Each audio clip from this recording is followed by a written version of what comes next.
ఈరోజు ప్రధానంగా తెలంగాణ భూభాగంలో మా సామాజిక వర్గాలే 100% అంటే దీంట్లో ఎస్సీ ఎస్టీ మైనారిటీలను కలుపుకొని మా యొక్క సమాజమే 90% ఉన్నటువంటిది అది తేటతెల్లమైంది.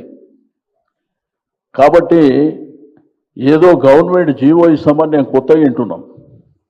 దాని శాంటిటీ ఏంది, దానికి ఎట్లా చట్టబద్ధత వస్తుంది, దాని క్లారిటీ ఏంది, దాంట్లోనే డీటెయిల్గా అంటే లోకల్ బాడీ మున్సిపల్ కావచ్చు, జిల్లా పరిషత్ కావచ్చు, ఇవన్నీ కూడా మా పెద్దలందరూ డీటెయిల్గా చెప్తారు. ఎందుకంటే దానికి శాంటిటీ ఉండదు, చట్టబద్ధత ఉండదు.